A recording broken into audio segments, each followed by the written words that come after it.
কখনো কখনো কেউ আমাদের ছোট বলে, আমাদের বিষয়ে নীচ মন্তব্য করে। আমাদের তা ভালো লাগে না, আমরা সেটা অপমান মনে করি, নিরাশ হয়ে যাই, অসুস্থ হয়ে পড়ি। কিন্তু এর কোনো প্রয়োজন নেই। এবার আমাকেই দেখুন, কেউ আমাকে মুরলীধর বলে ডাকে, আবার কেউ আমাকে বলে ছলবাজ, কেউ আমাকে নন্দের আনন্দ বলে, আবার কেউ আমাকে মাখন চোর। এবারে বলুন, আমার নামের সামনে চোর বসিয়ে দিলে আপনার প্রেম কি আমার জন্য কমে যাবে? এটাই আমি বোঝাতে চাই। কারোর কিছু বলে দেওয়াতে সেই প্রেমের কোনো ক্ষতি হয় না, কারণ আপনার প্রেম আমার প্রতি আছে আমার স্বভাবের জন্য, আমার কর্মের জন্য, আমার ব্যক্তিত্বের কারণে। তাই মনে রাখবেন, জীবনে কেবল কর্মের উপরে মন দিন, সেই নামের উপরে নয় যা লোকে আপনাকে দিয়েছে, কারণ এই কর্ম এটাই গুরুত্বপূর্ণ। ব্যর্থ হচ্ছে এই নাম। রাধা রাধা। এই হলো তলোয়ার, সবকিছু কাটতে পারে, এতটা ধার আছে এতে। শত্রুর বিনাশ করতে সক্ষম, আর অন্যদিকে এই ঢাল যে কোনো প্রহার সহ্য করতে সক্ষম। শত্রুর থেকে রক্ষার ঢাল, সুরক্ষার দেওয়াল এটা। এই দুইয়েরই কাজ আলাদা, এই দুইয়ের উদ্দেশ্যও আলাদা, কিন্তু এই দুইয়ের মূল সেই একই। দুটোই তৈরি লোহা দিয়ে, লোহার অংশ দিয়ে তৈরি এই তলোয়ার, লোহার অংশ দিয়ে তৈরি এই ঢাল। তলোয়ারের প্রধান কাজ হলো প্রহার, ঢালের কাজ হলো বাঁচানো। পার্থক্য কোথায়? পার্থক্য কেবল চিন্তাধারায়। চিন্তাধারা, এই চিন্তাধারাই তাই যা সত্য হয়ে সামনে আসে। কোনো বস্তু কোনো মানুষকে সুখী করতে পারে না, কিন্তু চিন্তাধারা মানুষের ব্যক্তিত্ব তৈরি করে। হয় আপনি এই বস্তুর ব্যবহার এই সংসারকে নাশ করার জন্য করুন, আর নয় এই বস্তুর ব্যবহার আপনি উদ্ধার করার জন্য করুন। সিদ্ধান্ত আপনার, কিন্তু আমি এটা মনে করি, এটাই আমার ভাবনা, যে আসুন না এই চিন্তাধারাকে আমরা প্রেমের সাথে মিলিয়ে দিই। আসুন না এই চিন্তাধারায় প্রেমকে যুক্ত করি। দেখবেন হয়তো এই প্রেমই সত্য হয়ে আপনার সামনে উদয় হবে। রাধা রাধা। এই জলধারা দেখছেন আপনি? এই ধারাকে সাগরের সাথে মিশে যেতে হলে ওপর থেকে নিচে বইতেই হবে। যে জল নিচের দিকে বইতে চায় না, ওপরে উঠতে চায়, সে বাষ্প হয়ে নিজের অস্তিত্বই হারিয়ে ফেলে। ঠিক সেইভাবেই যে এই জল পান করার ইচ্ছে প্রকাশ করে, তাকে নিজের মাথা নত করে নিজের দু হাত পেতে সেই জল পান করতে হবে। যে মাথা নত না করে এই জল পান করতে চায়, তাকে তৃষ্ণার্ত হয়েই ফিরতে হবে। এবার এই ভুল করেন সেই সব মানুষ যারা প্রেম পাওয়ার মনে ইচ্ছে রাখেন, সেসব মানুষ যারা প্রেম পেতে তো চান, কিন্তু প্রেমের সম্মুখে মাথা নত করতে চান না। এই সম্ভব নয়। যদি আপনি সত্যি প্রেম পেতে চান, তাহলে তার সম্মুখে নত হতে হবে, সম্পূর্ণভাবে সমর্পণ করতেই হবে, তবেই পাবেন এই প্রেম। তাই মনে রাখবেন, প্রেমের এই মিষ্টি জল পান করার জন্য আপনাকে এই জল শ্রদ্ধা আর স্নেহের সাথে পান করতে হবে। রাধা রাধা। কাল। কথায় আছে, কালের থেকে বড় কিছুই হয় না। যে কেউ এই সংসারে আসে তাকে কালের গ্রাসে পড়তেই হয়। কাঙালেরও অন্ত হয়, আবার রাজারও অন্ত হয়। আমাদের মৃত্যুশয্যা থেকে রক্ষা করে যে চিকিৎসা, তাও একদিন না একদিন বিফলে চলে যায়। কাল সবাইকে মাটিতে মিশিয়ে দেয়। এই কাল কখনো ভেবেছেন এমন কি কিছু আছে যা কালের থেকেও বড়? এমন কি কিছু আছে যাকে কালের অন্ধকারও গ্রাস করতে পারে না? আছে, আর তা হলো প্রেম।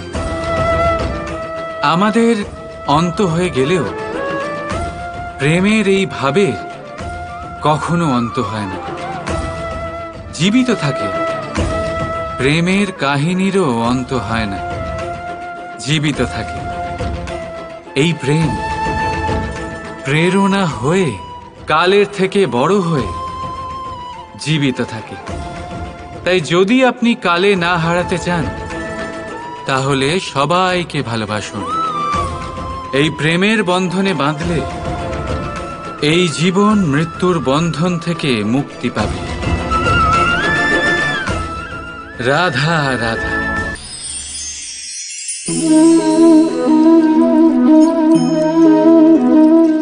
আসুন, আজ আম খেতে বড়ই ইচ্ছে হচ্ছে, কিন্তু দেখলাম বাগানে কোনো আমের গাছই তো নেই।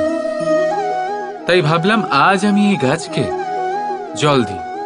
এতটা জল দেব যা একটা ফল হওয়ার জন্য যথেষ্ট।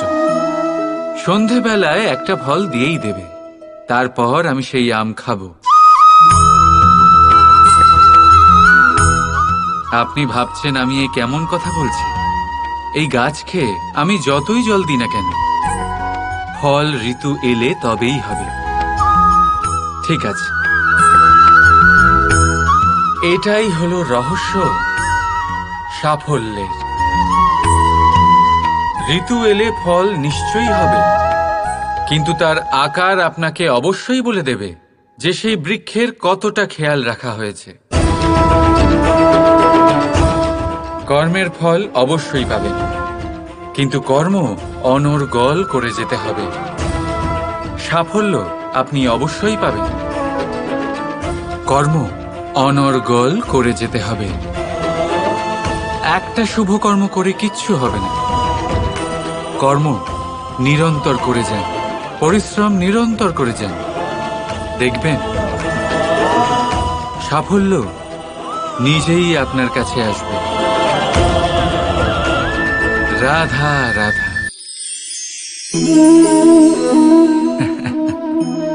ঘাসের কণা কত ছোট, কত হালকা, এত অবলা যে একে নিয়ে বাগধারা হয়। কিন্তু ভাবুন, যদি এই ঘাসের কণা হাওয়ায় উড়ে এসে আপনার চোখে পড়ে, ভয়ঙ্কর কষ্ট হবে আপনার চোখে। ভাবুন, যদি এই কণা আগুনের ফুলকি হয়ে জ্বলে ওঠে, সমস্ত জঙ্গল পুড়িয়ে ছারখার করতে পারে। এই ছোট ঘাসের কণা। তাই মনে রাখবেন, জীবনে কারোর আকার দিয়ে বিচার করবেন না, আর কখনো নিজের ছোট হওয়া নিয়ে কষ্ট পাবেন না। কারণ ছোট অস্তিত্ব সময় হলে বড় বড় অস্তিত্বকে সমাপ্ত করে দিতে পারে। তাই নিজের থেকে বড়দের সামনে কখনো নিজেকে ছোট মনে করবেন না, আর নিজের থেকে দুর্বলদের কখনো অপমান করবেন না। যে যেমনই হোক, সে তেমনই সুন্দর। এই রচনার সম্মান করতে শিখুন। রাধা রাধা। জপের এই মালা আপনি অনেকের কাছেই দেখে থাকবেন। তারা মালা জপ করে যান, ঈশ্বরকে স্মরণ করতেই থাকেন। আর প্রতিটা জপ করা পুঁতির সাথে একটা পুণ্য অর্জন করেন। কিন্তু এটাই কি সবার সাথে হয়? না।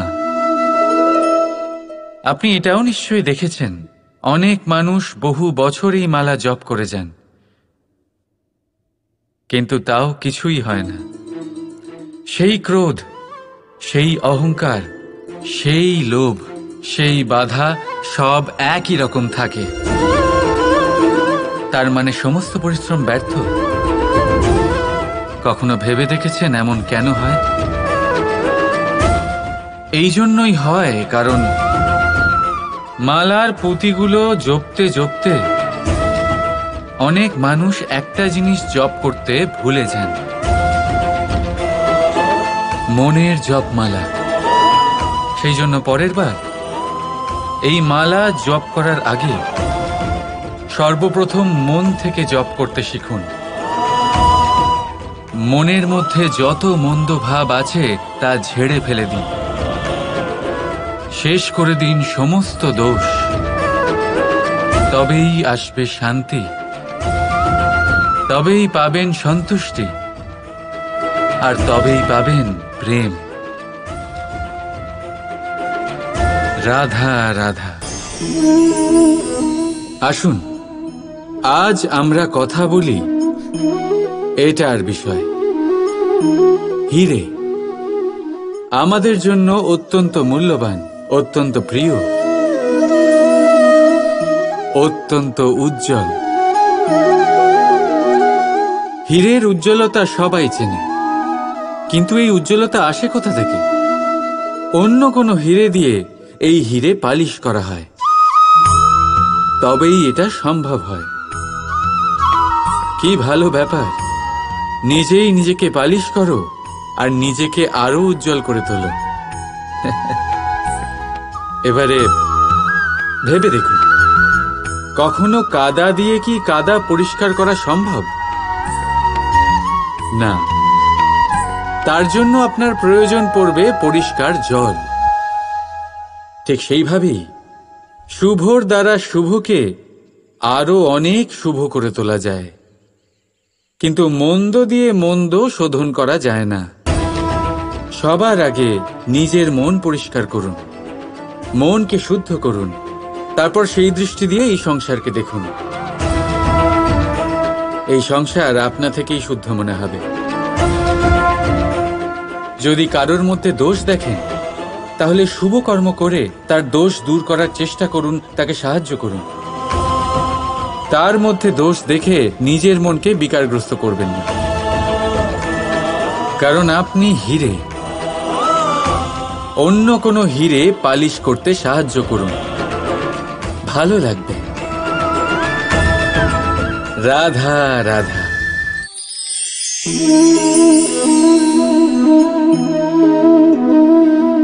এই শিলা দেখতে পাচ্ছেন আপনি?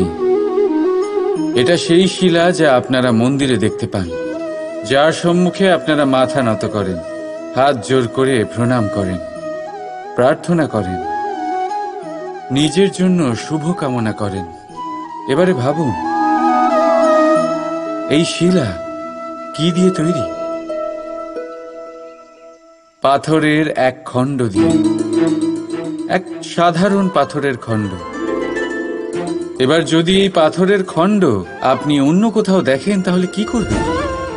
পদাঘাত করবেন। সেই পাথরের আপনার কাছে কোনো মাহাত্ম্য নেই। এখন এইটাই মানুষের সাথেও হয়ে থাকে। আপনি হয় সংসারে সম্মান পাবেন, নয় পদাঘাত পাবেন, সেই সিদ্ধান্ত আপনার। যদি আপনি নিজের মধ্যে শুভ ভাবনা রাখেন, শুভ কর্ম করেন, বিপদের সংকটের সম্মুখীন হন, নিজেকে আরো শক্তিশালী করে তোলেন, সর্বদা সত্যের পথে চলেন, তাহলে দেখবেন আপনি সম্মান অবশ্যই পাবেন। নয়তো পদাঘাতের বিকল্প তো আপনার কাছে আছেই, তাই তো? রাধা রাধা।